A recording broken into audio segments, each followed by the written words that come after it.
Hello, everyone. I'm Amber Mack, and welcome to CIRA's second virtual meetup of 2021 on debunking IoT myths. We all know that the Internet of Things is a fast-growing industry and one of the most fascinating, but of course, there are lots of misconceptions about what this technology means for the future. We're here to debunk, refute, explain, or confirm some of these misconceptions today. But before we begin, I'd like to pass it over to CIRA President and CEO Byron Holland for a few words. Thanks, Amber, and welcome to CIRA's second virtual event of 2021. Here we are, a year into the pandemic, and I think it goes without saying that no one could have fully appreciated the impact that such an event would have on society at large and certainly the Internet in Canada. Overnight, nearly everything CIRA works on, advocates for, cares about, became even more critically important to the future of our country. It all comes back to the Internet. Whether it's a small business trying to survive by adding e-commerce to their website, or rural communities struggling for adequate Internet access so their kids can attend online classes, or institutions seeing unprecedented levels of cyber attacks that disrupt their operations. The Internet is more relevant and more critical than ever. Of course, the Internet doesn't just foster connections between people. In fact, there are already billions more things connected to the Internet than people. Most of us know the Internet of Things as the smart light bulb in our living room, or the commands that Alexa may or may not interpret properly. But the IoT revolution is coming. In fact, it's probably already upon us more than we know, and it's going to transform a lot more than just your living room. As with any of the dozens of industries built on top of the Internet, connected devices bring with them a whole new set of opportunities and a whole new set of problems. How do we keep track of all these devices? What are the privacy implications? Are they secure? Who secures them? What's the role of government, if any, in regulating them? To answer these questions and many more pressing IoT questions, we have an expert panel here today that spans a wide range of perspectives on the industry. So how does the future of IoT impact CIRA? How does the expertise of managing more than 3 million .ca domain names translate to a world of connected traffic lights, smart parking meters, and network shipping containers? Some of you may know that CIRA has embarked on a path to extend our decades of experience in managing a registry of domain names, which is essentially a database that ensures every record is accurate, secure, and runs smoothly, and extending this expertise to the world of billions of networked IoT devices. Our secure IoT registry is the result of those efforts.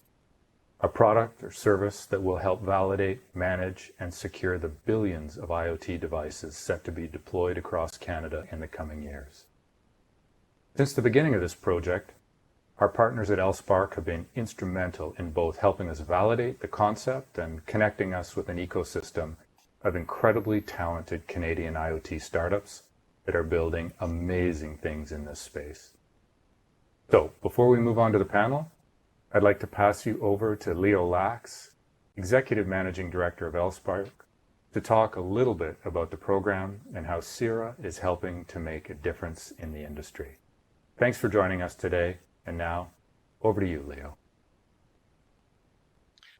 Thank you very much, Byron, for this welcome introduction. It's really a great pleasure to be here and talk about what we are doing and how here in Canada we are able to change the way the process is going to be managed for all these complex IoT devices that Byron mentioned that are now connecting everybody to everything all of the time.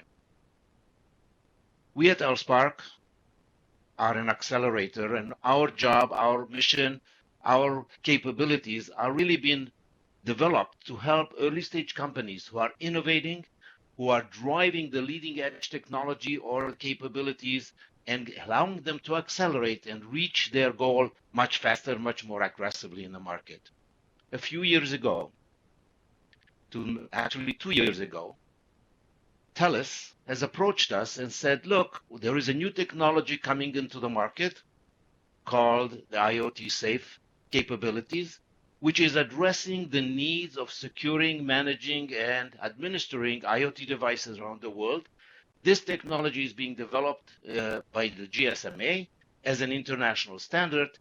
And what we would like to do is find out how real companies may be able to use this technology. So we actually went and together with Thales recruited 4 small early stage companies, Sierra being one of them, to see what kind of use cases can be put in place for their own IoT devices. One of the companies was asset management, connected containers. One of the companies was in telehealth and medical devices, providing connected medical device technology that we'll talk about in a minute later on. Some of them were involved in public safety, and Sierra was there to look at how we can connect all of that, register and manage this capability together with this environment. We actually joined with two other companies, BlackBerry and Solace, and the 4 companies together created a dev kit that allowed these cohort of earlier companies test and validate this capability. And we were lucky enough to get an opportunity to showcase this capability at the Mobile World Congress in LA about a year and a half ago, and it was very well received. This has been a transition in the way the world behaves. We now have sensors and capabilities that observe everything that's happening around us. They listen to us through some of these devices, they sense the temperature, they engage with us, and in all of these cases, there has to be an envelope, a structure put in place so that as the data is being collected or capabilities and commands are being passed on to these devices, they are going to be done in a secure and reliable fashion. As we were proceeding to our next step, Elspark has went ahead and looked at what we're going to do the next step going forward. And of course, that was the beginning of last year. And of course, we all know what happened in March. COVID hit, and we became aware that one of the major changes in the world was going to be the capability to look at how medical devices that are sensing our own well-being are now being monitored and managed remotely as a result of distance requirements between the patients and the physicians and the nurses, or because people will require to get the same medical services in their own homes instead of being in a hospital, for instance. And we recognized that the world was taking on this responsibility, and the caretakers were implementing ad hoc capabilities in order to make sure they deliver the health services that they were looking for. We as technologists looked around and said, we know there are ways in which we can create a comfort level to allow these medical devices to be connected to the cloud, to be connected to those who use the medical devices in a secure fashion. And we know that we can deliver that. So together with BlackBerry, Thales, Solace, and Sierra, the 4 Canadian companies have come together and built a dev kit and implemented software inside the dev kit that would allow a very easy to use, almost zero touch capability for a medical device company that may be making a heart monitor or maybe making a device that's managing the capabilities for somebody to look at what's going on inside the patient's environment and allow that capability to be connected to the cloud in a zero touch way, simply, reliably, authenticated, and managed in a cohesive fashion. And that was our accelerators going forward. And we actually went ahead and recruited 8 early stage companies, Canadian companies, who then over the past few months, in fact, we are going to be graduating this team in May. They have taken this dev kit and integrated in their capabilities. One of those companies is actually going to be this member of the panel, Rachel over there, is actually going to be part of the panel telling you how they are looking at these capabilities and how they are implementing it. But what does this all mean to all of us? It means that with this capability and with what Sierra is delivering into the market in the next little while, all of us know that we can use these sensing devices, data generating devices, these actuators, these machines, these robots, these areas that are remote control managed from a distance over the network. They can be done in a secure fashion. We can feel comfortable to know that they are going to be used by those who intend to use them. The data will be interpreted by those who intend to interpret it. And that capability is what we were hoping to achieve through the LSpark Accelerator. IoT is an Internet of Things, and it has evolved, and it's now going to become part of our lives. COVID has made that transition not only a nice to have, but a must have. And with that, we are looking forward to ensuring that when we actually take on all of these capabilities, we know that the infrastructure, the ecosystem surrounding this technology is actually matching with our personal comforts, with our privacy needs, and with our ability to manage and operate these in a safe fashion. This is a made in Canada technology. These four companies have come together, BlackBerry, TELUS, Solace, and Sierra have come together. Their top research and development teams have worked together in an accelerated time to put together a software stack built on a development kit that is now going to be able to be demonstrated to you in the next few months and show you real life use cases for making these things happen. Just give you a few examples in addition to the one you're going to hear from Rachel later on. Imagine having a dialysis machine that can be used in the home. You no longer need to go 2 or 3 times a week to a hospital or a clinic. Maybe, in fact, it can be mobile on you and through the network be able to be managed, controlled, and ensured that the dialysis is implemented correctly. For instance, imagine that you can have an ability. This particular capability is a company called Kidney, again, a Canadian medical tech company that's currently involved in developing this technology and demonstrating it using the MedTech capabilities and our dev kit. Give you another example. Dispension, which is a Nova Scotia-based company, is actually providing the means by which they can deliver opioids in order to provide them to those who need it in a safe way, in a harm reduction way. They are being supported by a Health Canada program called MySafe to allow the distribution of these in a controlled, managed, and implemented fashion. These are just 2 examples in one particular segment. But these capabilities will now be everywhere, whether it's going to be on asset management in a variety of the places, whether it's going to be on drones who are flying around the world, whether autonomous vehicles, all of these areas are now part of the IoT world. And by creating this surrounding ecosystem of capability to ensure that they are being used the way they are intended and securely managed, we are making sure that the world remains safe for all of us. And what's really unique and really something that I am particularly proud of, all of that is being done right here in Canada by Canadian companies, and hopefully will be first used by all of you as part of the Canadian ecosystem. With that, back to Amber. All right, thank you so much. I'd like to offer a special welcome to all the Sierra members in attendance today. Thank you for coming. For those of you who are not members and want to be the first to know about great events like this, all you have to do is get a .ca domain. I also want that t-shirt that Byron has, which is very cool.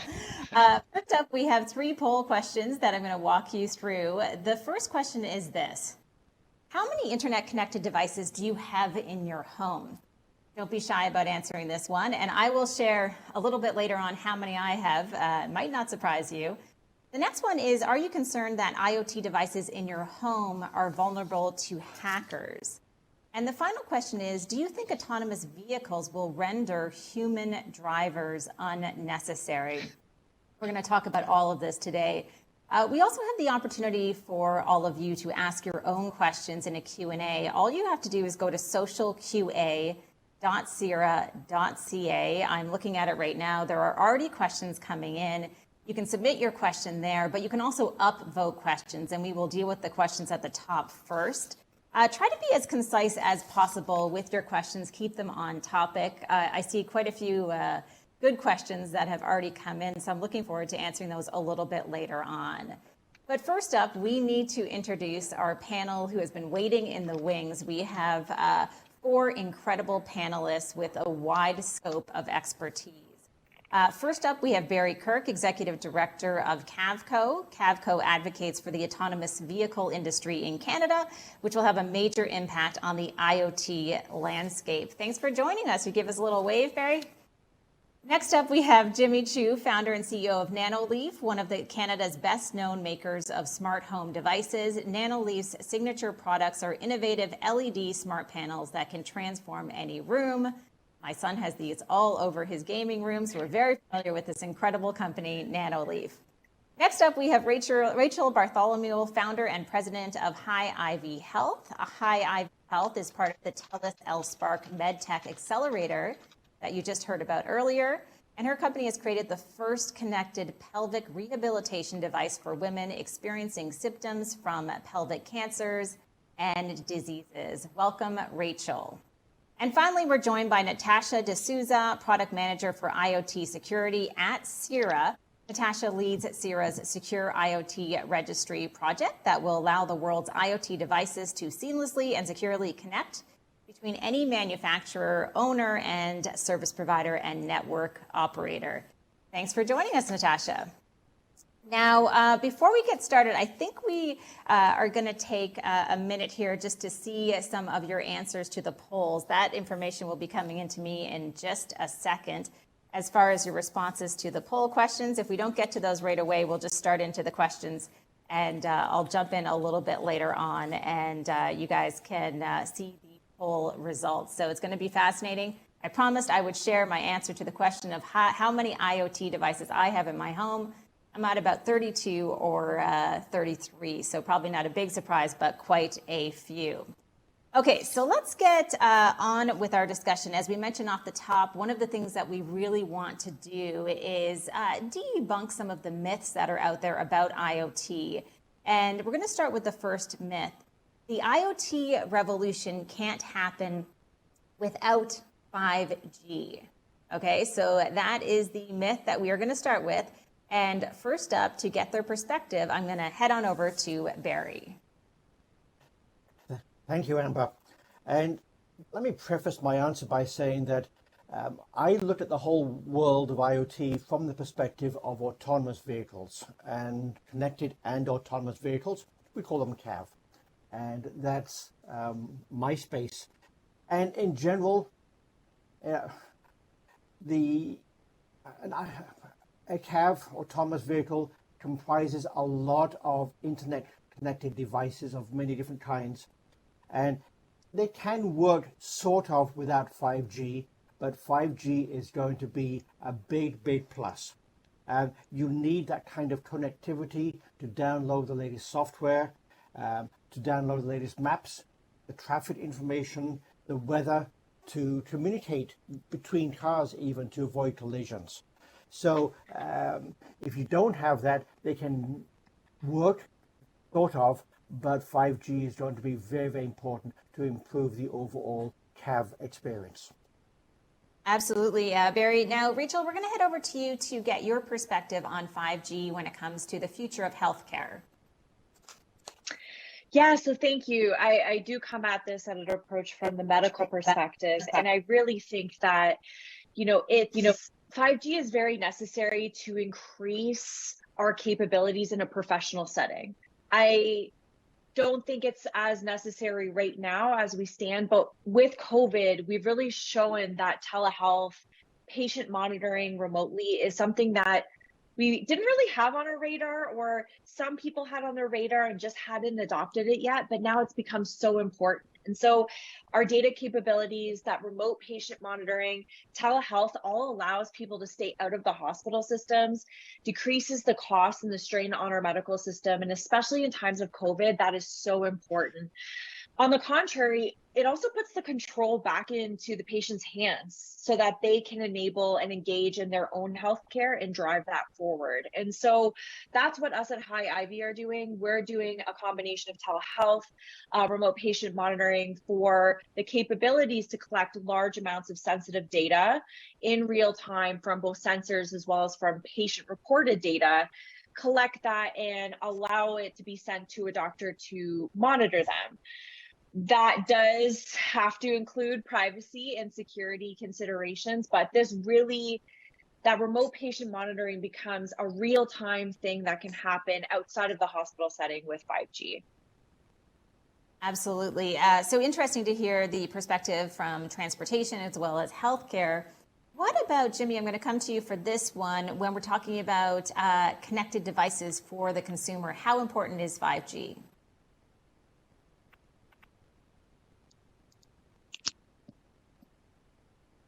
I think Jimmy might be frozen, so he's clearly not on 5G. So we'll give him a second to. Natasha, I'm going to go over to you and just get a kind of an overarching comment in terms of the IoT revolution and 5G and the role that 5G plays. So what I'm gonna say is every second there's 127 IoT devices going online globally. And that's today. And that is with our existing 4G and LTE networks. So what 5G really does for us, it really enables us to get that really quick scaling that we're looking for. If our vehicles, our garbage cans, our street lamps, our healthcare, our nuclear plants are all connected to the internet, it's really 5G that's going to enable to have that scalability, reliability, privacy, security that we need. Absolutely. I think it's a great point. We're going to wait for Jimmy for 1 second, but I do have the poll results, so I think I'm going to dive into them. Here's Jimmy. I see you're back. Jimmy, just when we were talking about the importance of 5G in the home, you were. So I don't know if you didn't want to answer that question, but I'm going to give you a second now to give it a whirl. I think you just need to unmute yourself. We're just having audio issues hearing you, Jimmy, if you can. Now? Yeah, we got you. Okay. All right. Yeah, I think I wish I had 5G, because if I had 5G, my internet might not have dropped. I think honestly, 5G has nothing to do with smart home. Smart home is all about local devices connected either to your Wi-Fi network or to your Bluetooth or Zigbee or within your home. So 5G is not necessarily relevant for the smart home and. Yeah, I think it's a good point, Jimmy. You know, unless, of course, we're talking about being a backup for the infrastructure you currently have in place, which I think for a lot of people in this virtual environment, during virtual learning and virtual work, that has been a reality where they've been tethering their phones. So that could be a common practice in the future. I promised I was going to do the poll questions before we get to the next question. I do want to say that more than 100 people actually answered each of the poll questions. So thank you so much to all of you who are watching right now. In terms of how many internet-connected devices you have in your home, 21% have 1 to 5, 31% have 6 to 10, 22% have 11 to 15, and 25% of you are like me, you have more than 15. As for how many people are concerned that IoT devices are vulnerable to hackers, unsurprisingly, this is a very tech-savvy audience, so 75% say yes, they are concerned, 25% say no, they're not concerned. And finally, that third poll question that all of you answered, do you think autonomous vehicles will render human drivers unnecessary? This is an interesting one. And Barry, I hope you address this a little bit later on. 25% of people said yes, and a whopping 75% of people said no. That kind of surprises me, actually. Okay, so Barry, just plant that seed in the back of your head. Feel free to come back to it. But I do want to get to the next myth, and that is remote device management is going to be a nightmare when it comes to all of these devices that we have connected in our homes or at work. Jimmy, let's start with you. How important is connectivity? I think we're having audio issues with you again. I don't know if you're muted. No, you're not muted? Okay, so maybe we'll give you a sec. There, we hear you. I hear you. You hear me now? Yep. Okay. All right. Yeah. Sorry about that. So I think with like remote device management right now within the smart home, I think we're still at its infancy. So I would say in the last couple of years, every single smart home. No, you guys can't hear me? I can hear you. Yeah. Oh, you guys can. Okay, sorry. I saw a lot of people shaking their heads. No, we're just messing I with think a lot of the device makers were really focused on creating app experiences to enable your devices to work with your phone. And every single device maker was creating their own app. And so anyone that's like really into smart home, they have 10 different apps to control their lights, to control their light switches, their cameras. And that's all just because we're at the early stages of IoT. I believe that in the future, like the major platform players like Apple and Google, they're going to start to consolidate everything to make it a lot easier for you to manage your devices. And it's going to be I think every single device maker is going to have to support this syncing of devices so that across all these different platforms, you'll have that same set of devices. You'll be able to like, I see it as like as easy as like managing your apps, right? If you just kind of drag and drop it, you can put it into another room. And actually, the dream would be that these devices are able to automatically configure themselves without you having to do it. So I imagine, you know, we were at Nanoleaf, we were thinking about having like a magic wand where you could just kind of tap it and like tap a light bulb and tap a light switch, and then all of a sudden it would create that virtual wiring. But I don't think the technology is there yet, but I think that over time we're going to get there, and we're still really at the early ages of IoT. I think that will be great news for people who are interested in IoT and more smart products in the home. It's become unnecessarily complicated, I think, for so many people, and unfortunately that takes away from the positive experiences they can have. Natasha, I'm going to throw the same question over to you in terms of remote device management and the myth out there that, hey, this is going to be a total nightmare. None of these devices are ever going to be able to seamlessly talk to each other. What would be your response to that? So one of the areas that I really focus on in IoT is outside the home. So what happens when our critical infrastructure, like our nuclear plants, our energy, our healthcare, our cities, are all managed by IoT devices? In this world, there is really no human intervention per se. You have one sensor or one thing talking to another thing. So how do you know that the actuator or the thing that's supposed to turn on the power and increase power of a nuclear plant is really who they say they are? And so that is the challenge that we are going to face. And today we're very familiar with IoT devices in the home. As Jimmy alluded to, you've got the big players in there, the walled gardens. But do we really want these players controlling our critical infrastructure? Or do we want something within our own borders to do that?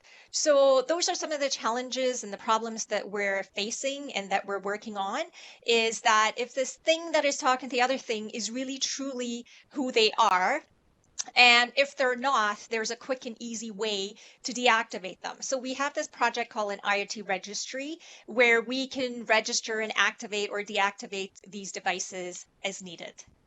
So yes, device identity management is huge. It's a huge problem.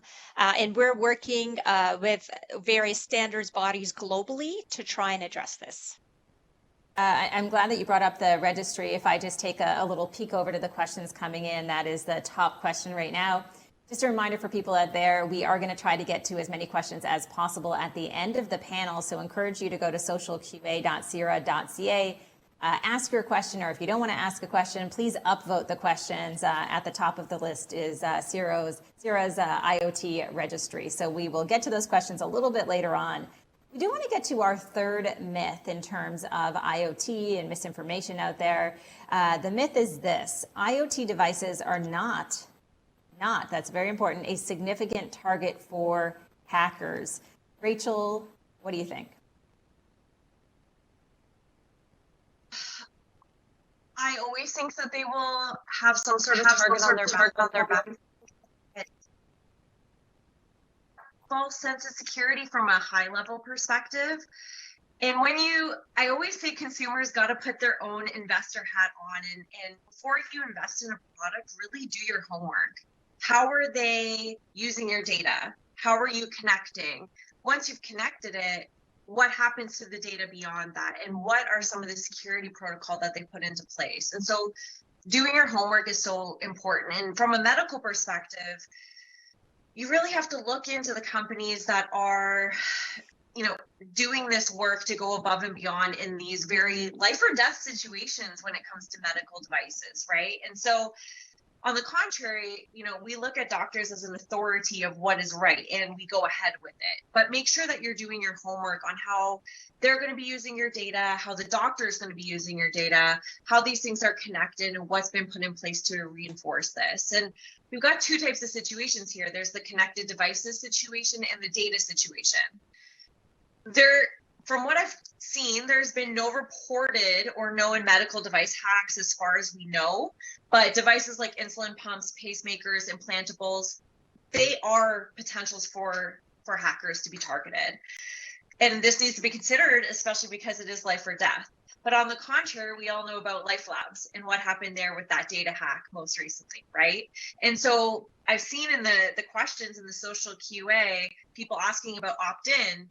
Opt-in is one level, but then what happens beyond the opt-in is something that we really need to think about. And what are those companies using? Once you've opted in and given this permission, we really got to know further as a consumer what that is. And we've seen this misuse. I mean, there was the hack with Life Labs, but there's a misuse with genetics and biome sequencing and all of this stuff. So learn what protocols in place, educate yourself, understand what data is being collected and the risks involved in giving that data, especially from a medical perspective. Great advice. Barry, so from the perspective of autonomous vehicles or self-driving cars, if we take that myth that is out there that they won't be a significant target for hackers, what would be your response to this? Because I know this is something that people are incredibly concerned about when it comes to removing the human as part of the process, if one day that does happen. Thank you, Amber. My answer is yes, that is because IoT devices and CAVs will be a significant target for hackers. Let me say two things. First of all, the whole question of cybersecurity is a global arms race. There's a lot of bad guys out there who want to hack into things for political and or financial reasons. And they've got a lot of money behind them, developing a lot of capability to develop the technology for hacking. And the good guys are trying to counter that. We will never overcome that or never stop this cybersecurity arms race. That's going to be going on for many years, sadly.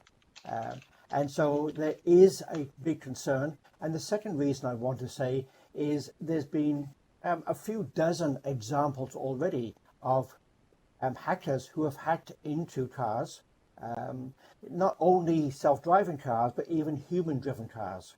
There's a case where people hacked into a car's security system that was being driven by a human.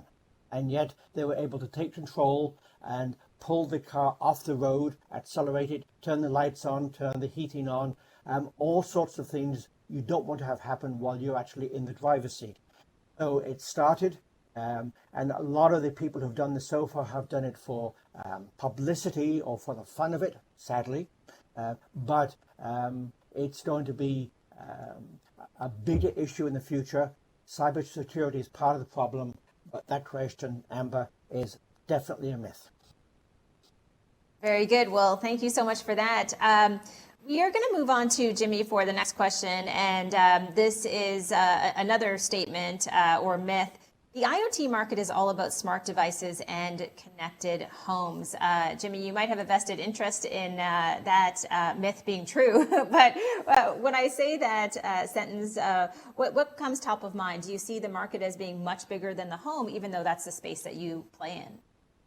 I think it's definitely much bigger than the home, but it's also just the reason why everyone's talking about what's going on in the home is it's a sexier topic. So when you think about like commercial IoT, usually it's around very specific needs, like boosting efficiency of the company, right? Or reducing energy usage. You think about like robots for Amazon supply chain, or you think about like energy management systems to automate your commercial lights that are just going to turn on from 9 a.m. until 6 p.m. That's boring. But then when you think about the smart home, it's a much bigger challenge to design products that work well to actually change the way people experience life, right? So like when we think about lighting automation, for example, it's totally different than just turning it on from 9 a.m. until 6 p.m. because people's behaviors at home are super fickle. And like the challenge for us is how do you actually create a great experience for that person where, at 3 a.m. when they're turning on the light, what kind of light do they actually want? So that becomes a much more sexy topic to talk about. But I think like even commercial IoT can be sexy as well. Like there's stuff around like bike sharing, right? That totally changes the way people think about owning a bicycle. And that's also part of IoT, but people sometimes overlook that. So I think that commercial IoT is definitely very interesting as well. But there's a lot of technology that's kind of interrelated. Yeah, I think especially if we think about the future of buildings within cities, and we think about how we build those buildings to be green. I mean, again, there's just a massive market there. Natasha, maybe just to pick up a little bit on what Jimmy just said, I'd love to go to you in terms of the importance of that commercial IoT market. I think Jimmy's right. It's not quite as sexy. It doesn't get as much attention. But the truth is it could have a huge impact on a number of different things, including how we manage climate change. So one of the beauties about IoT is that it saves time, saves money, creates efficiencies. So whether you're a government or your hospital, a city, energy, it's very cheap and easy to put a sensor and connect it to the internet.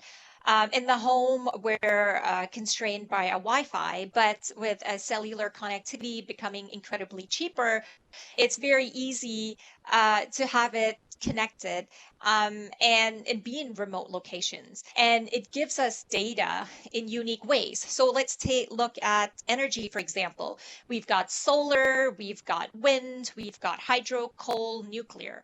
So what happens if it's a cloudy day and there's no wind? Your solar and your wind are not going to generate any power. But by having a hub, the authorities or the entities responsible for energy are able to turn on some of the other options, whether it's hydro, nuclear, or coal. So IoT enables us to have new opportunities and do things in different ways. For example, in the hospitals, COVID has taught us one thing, and that is remote patient monitoring is huge, and we've had to switch that on overnight. So with the population increasing, we're going to be able to, the doctors are going to be able to manage the large volumes of patients in a more effective manner.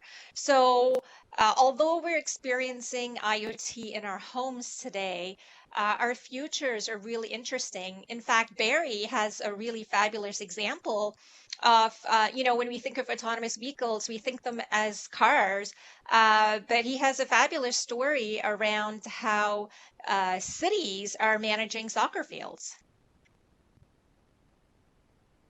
Yeah, Barry, over to you. I think we got to pick up on that story. I forget what I told Natasha about soccer fields. Maybe let me add a different thought though. In terms of the commercial IoT market, which is what it's the lawn mowing of the soccer fields. Okay, thank you, Natasha. Okay, let me come back to that in a minute. But when we talk about the commercial IoT market, I think very much of the whole advertising market. We had in Toronto, I gather, Amber, you're in Toronto, we had the whole Sidewalk Labs project to develop a modern high-tech community in the west end of Toronto with a lot of sensors that would learn, in fact, know about garbage and people's movements And the big, very much a lot of IoT devices all wired up to the internet in this prototype community of the future. The mistake that Sidewalk Labs made is they were not very clear to the public about how they're going to use that data. There's a big suspicion it's going to be used for feeding into Google's massive advertising engine, and that's how Google, through Sidewalk Labs, was going to make a lot of money. So the one scenario there, Amber, you're in Toronto. Let's suppose you went into the Sidewalk Labs of the future, and one of these sensors caught you walking into a chocolate shop. Then I bet by the time you got home that evening and logged onto Facebook, you would start to get commercials advertising about chocolate. And that's how pervasive the whole advertising engine is. And this is the kind of thing that people are concerned about, the privacy aspects, all these sensors tracking us and making a lot of money by so doing. Yeah, absolutely. I do still need you to talk about the soccer field mowing. I don't know what it's about, but I just need to know before I move on. Okay, fine. Indeed, I wasn't sure how we're doing for time. Thanks, Natasha. Yeah, I've been very involved in a project looking into what I called non-passenger connected and automated vehicles. And one of the applications is small, fully autonomous lawnmowers that can either clear the sidewalk of snow or in the summertime, they can in fact cut the fields, cut the grass, and do it completely autonomously. You might have one person in a big sports complex keeping an eye on half a dozen different machines. Each of these would have connectivity, they'd have AI, and it'd really be very intelligent, connected robots, just doing a routine thing, cutting lawns, cutting grass, and there's a big demand for that as we move ahead. Absolutely. So we just have about 10 minutes left, and I do want to say that we're going to try to tackle two really big topics in 10 minutes. We're going to talk about the future of work and potentially how IoT devices could replace humans. And we're going to talk a little bit more about self-driving cars as well. So we'll do our best to get through all of that in the next 10 minutes, and then we're going to go to the Q&A. Some great questions coming in, and keep those coming. So first up, here is an IoT myth, our fifth one. IoT devices will eventually replace humans in the workforce. Rachel, I'm going to come to you because Natasha was talking a little bit about doctors in hospitals managing patients. And I know when it comes to IoT devices replacing humans, there's a lot of sensitivity around that. So what would you say to this statement? IoT devices are going to replace that human intervention and human touch point that's needed to be in this medical field. It enhances us, so it improves things that doctors may miss, like an ultrasound report and AI looking over that ultrasound and being able to identify pieces that doctor's discretion, even though it is a professional opinion, they still have the possibility of missing that, especially in cancers and that kind of thing. But we're even seeing things like Da Vinci robots surgeries happening, but that's still being controlled by a human, right? So I truly believe it's not going to replace that human intervention in the medical field, so doctors more specifically, but I do think it is going to help provide better access to care. I see one of the questions talking about not so great internet connection up north. Those are the types of things that how can we enable some of that care where that care isn't as accessible to be accessible. Those are remote needs for people who may not be able to get into the system, get into the health or hospital settings, and allows patients to be a part of their own treatment and remain kind of more in the control of that, which I'm also seeing people coming in saying questions about having some sort of control over that privacy and that data. It is so important to know that has been majority dominated on that healthcare side and the government side of things. And the shift is starting to put the power back into the patient's hand. It is slow to adopt, and we do have a lot of work to get there. But I think the change is there. I just don't think it's going to overthrow the need for human intervention in doctors when it comes to that human touch point needed. Well, that leads us into our sixth myth. And Barry, I'm going to go back to you for this one. And then the final myth that we have, I'm going to go to everyone before we go to the Q&A. So just picking up a little bit on what we just talked about in terms of machines or IoT devices replacing humans. Barry, I promised you I was going to come back to the poll where the poll said, do you think autonomous vehicles will render human drivers unnecessary? Our myth here is autonomous vehicles will render human drivers unnecessary. And if you remember, 75% of people said no. So Barry, you know more about this than anyone. What's in our future? Two things. One is cabs will render a lot of people's jobs redundant. The writing's already on the wall. A while back, I gave a presentation at an annual meeting of the Canadian Urban Transit Association and talking about buses that were driven autonomously. And when I finished, one person stood up and he self-identified as a union official, and he spoke very passionately but very politely for about a minute about the human cost of job displacement. And he's right. Komatsu is a big Japanese manufacturer of mining equipment, and they have publicized their vision of a completely autonomous mine.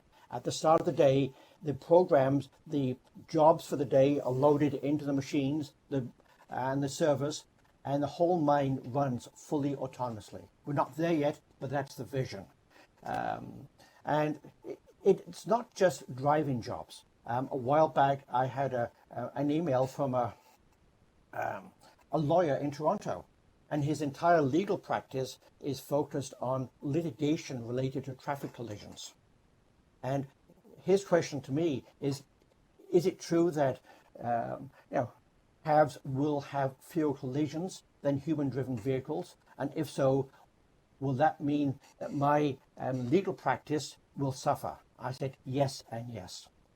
The other thing, very quickly, and I know we're short on time there, Amber, is if by the 2030s, 10, 15 years time, if the data is in, and it shows that computers are safer drivers than silly, stupid humans, then as a provinces, as a country, we're going to have a conversation about simply banning human drivers and ask ourselves, is it really ethical to allow people to go out, drive, and cause all those collisions, deaths, and injuries when there is a better technology solution?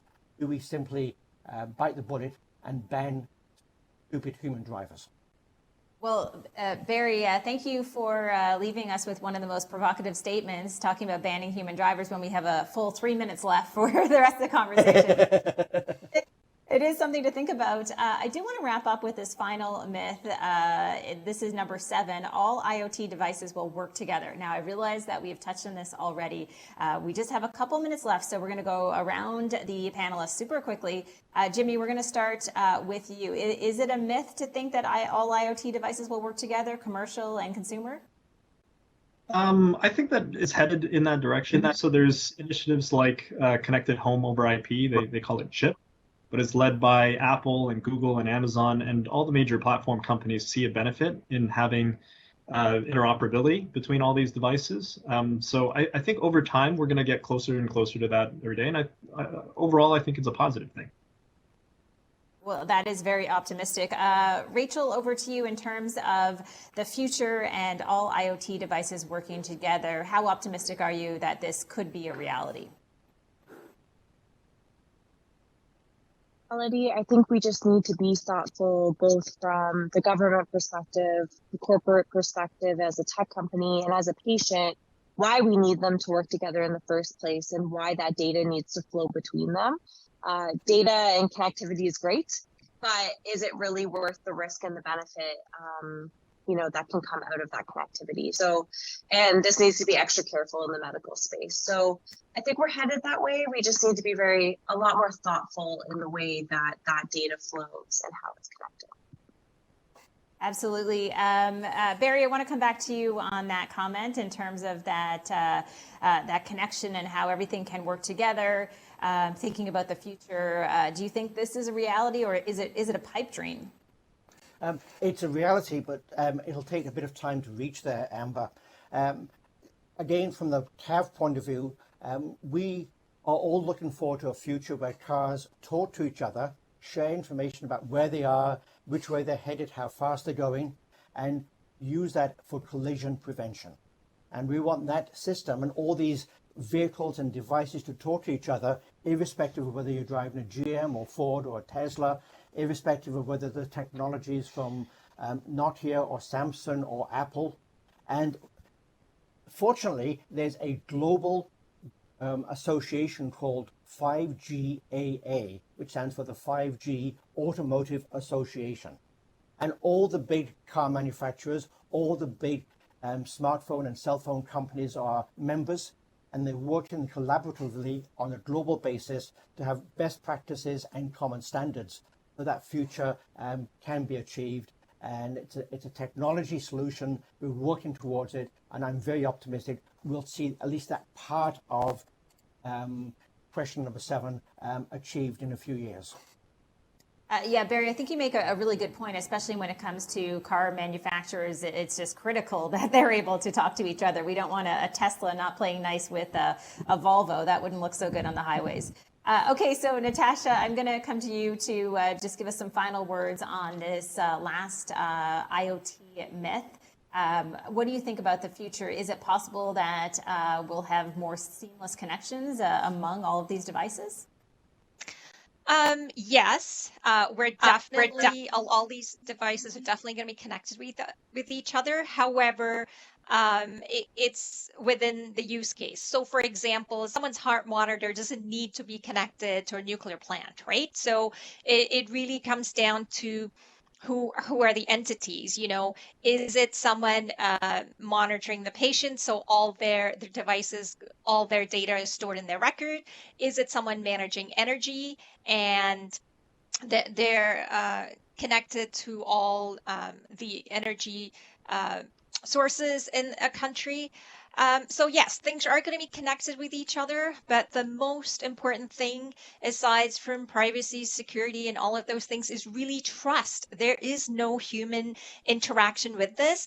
Each device has to be able to trust each other. That is critical to the success of our future, and having ways to enable this trust in that world is crucial. Absolutely. I think that you hit the nail on the head with trust, and hopefully we will get to that point. This has been a fascinating conversation. We have about 15 to 20 minutes left to answer the questions that have been coming in, and there are many of them. Just to get through as many as possible, I'm actually going to direct a question to specific people so we can try to tackle it that way. Just a reminder, you can still ask questions at socialqa.cira.ca, so feel free to ask your question or upvote. If there's any specific CIRA questions, I'm going to leave them to the CIRA team at another time. I want to take advantage of the panelists that we have today. So I did want to get to this comment, just so you know, Jimmy, this is for you, because we talked a little bit about the right to repair when it comes to IoT devices. And I'm hoping you can answer this question.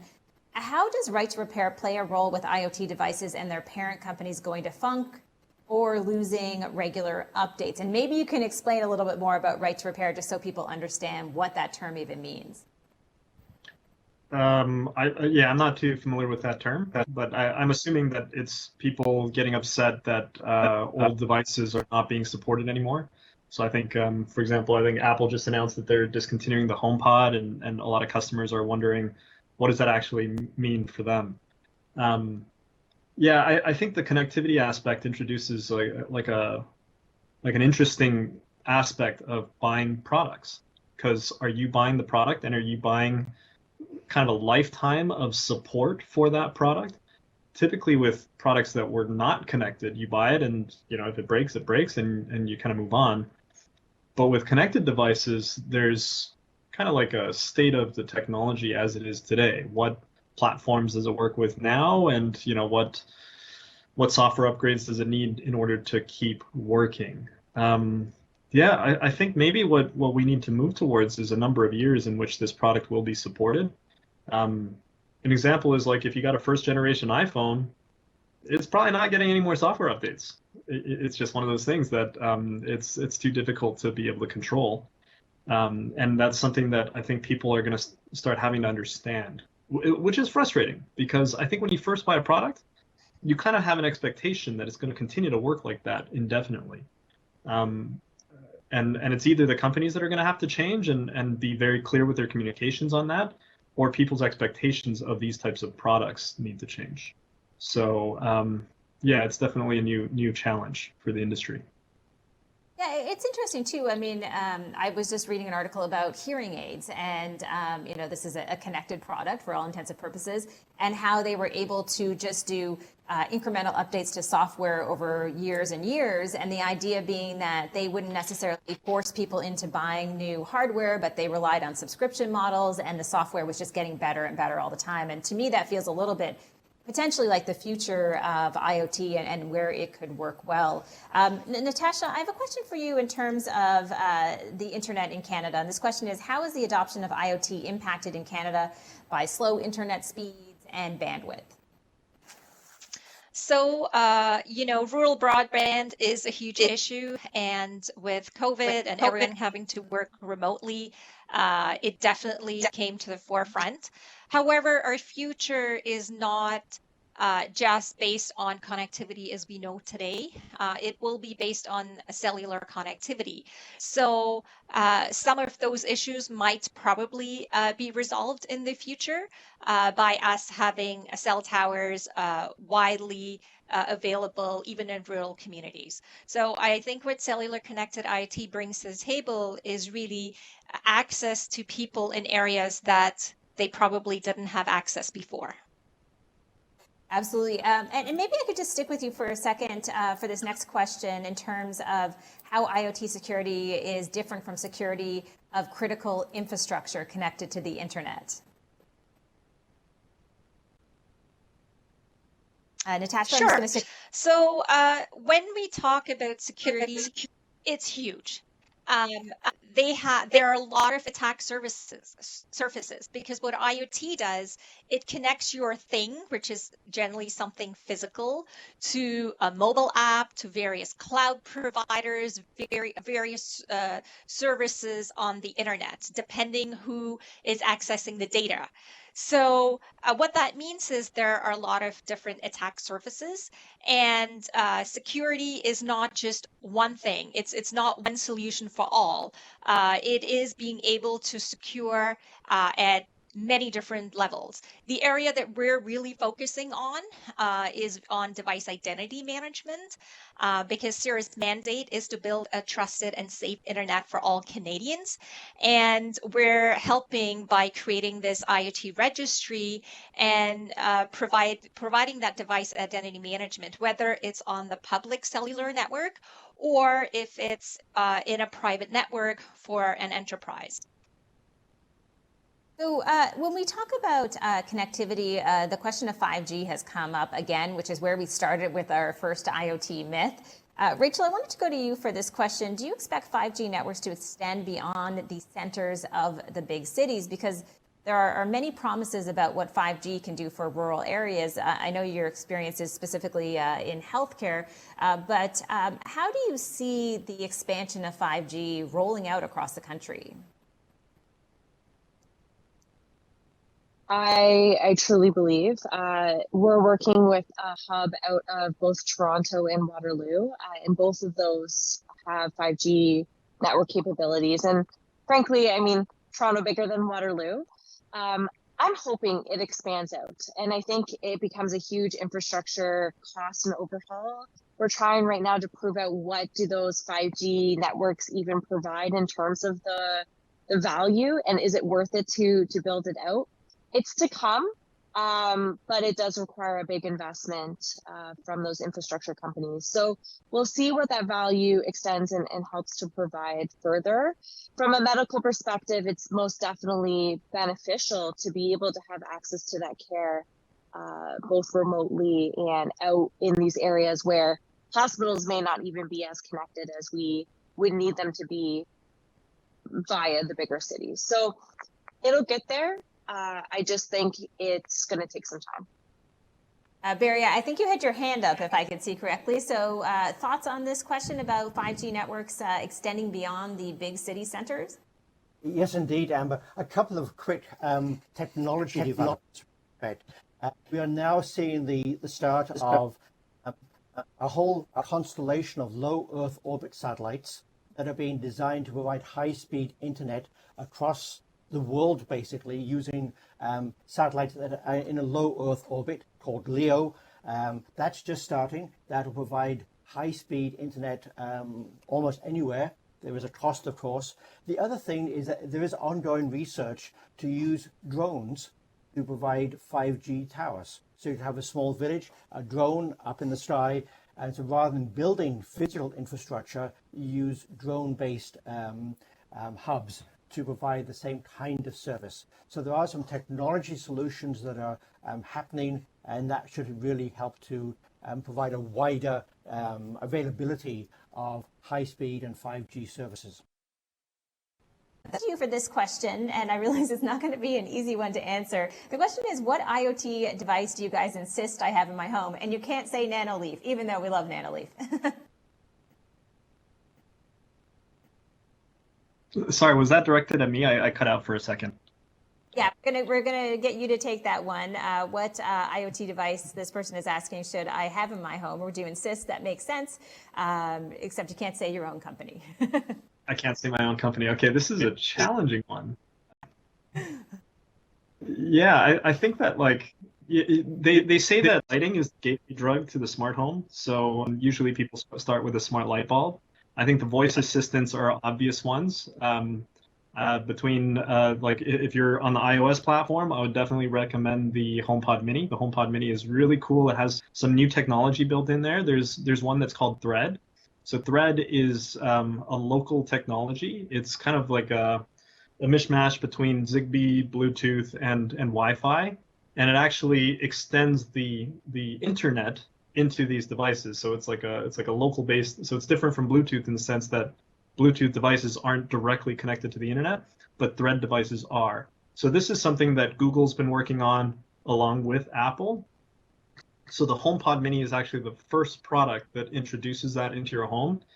And then on Google's side, they have the Google Home Hubs, which are like kind of like a little video monitor thing that you could control all your smart home devices, get the news and stuff like that. Also a voice assistant.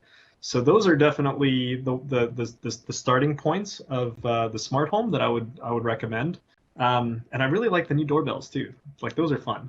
They actually tell you, it doesn't matter which brand. If you're on iOS, I would recommend the Logitech Circle. If you're on Android world, then the Nest ones are quite nice. Although I hate subscriptions. I think the world needs to move away from subscriptions because life is just going to cost too much for everybody. So yeah, I think that's one of the challenges for IoT. How are device companies going to continue to make money without having to charge someone a little bit every single month? Yeah, I'm not down for that. Yeah, it could get expensive, especially if you're like me with 32 devices. I want to get back to this conversation about government regulation. I'm going to go to you, Natasha, for this one. And trust me, I see all the questions coming in. They're coming in fast and furiously. We'll try to get to as many as possible.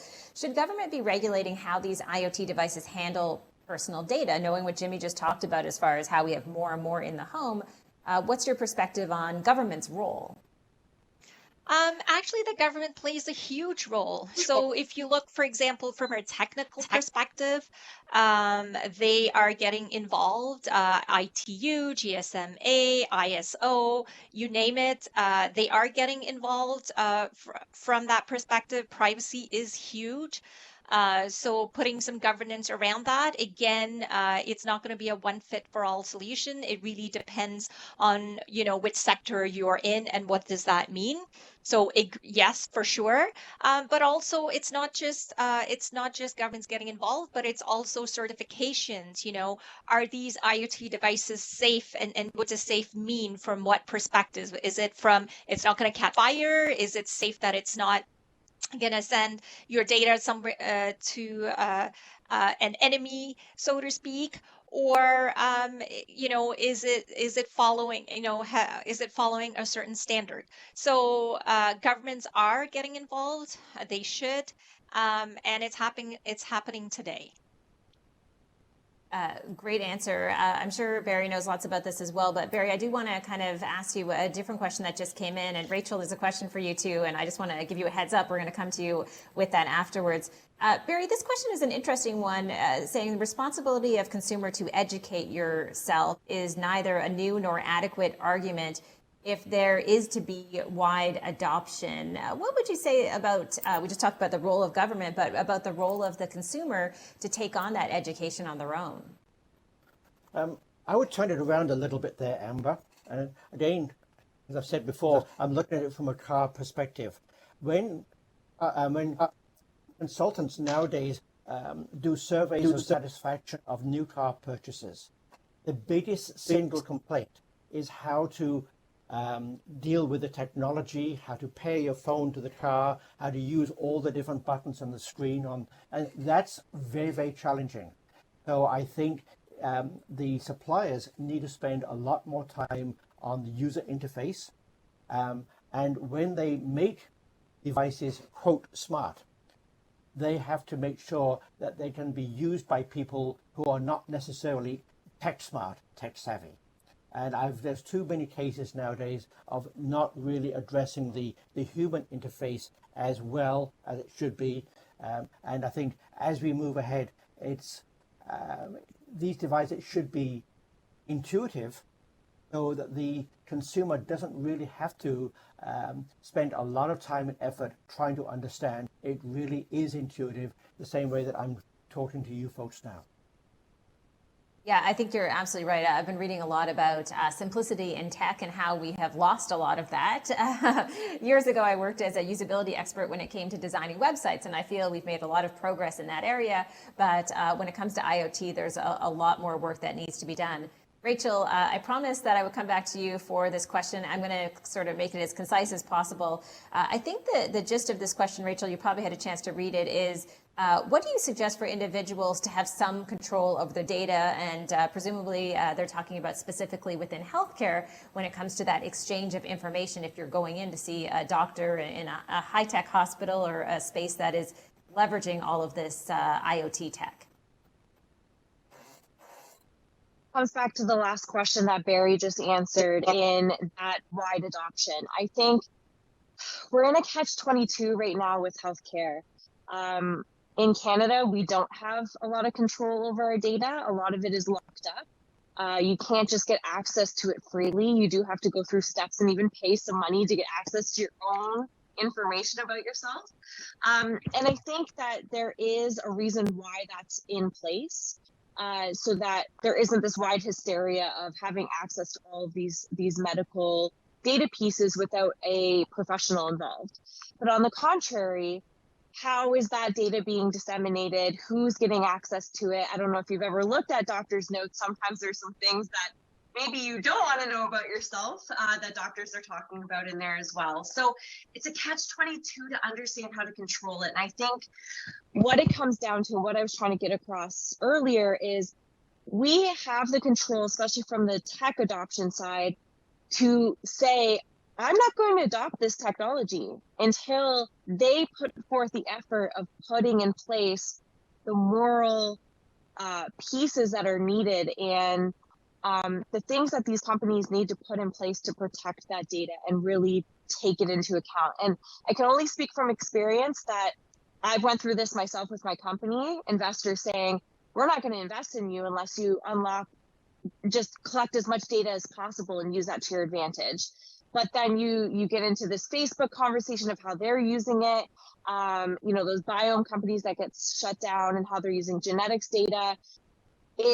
Data's great, but at what expense is it hurting our consumers? And I think if we're able to kind of put that control, and I say educate in the sense of understanding what their different opt-in levels are and how it's being used, will help with that and help put the control back into the consumer's hands. But oh gosh, that's such a tough conversation we could sit here and spend hours discussing over. I feel like this panel needs to be hours and hours long to deal with all of these questions, and they're all important conversations. I don't want to finish up. We have about 5 minutes left. A few more questions are coming in, and I'm going to get to them. But I wanted to address this one because it's important, obviously, to talk about cybersecurity when it comes to any type of IoT devices. So, Natasha, I want to ask you this. There's a question that says, how protective are antivirus programs against viruses and hackers? And maybe you can kind of steer this in the direction of IoT and smart devices. Sure. So antivirus software is only so good as the last hack.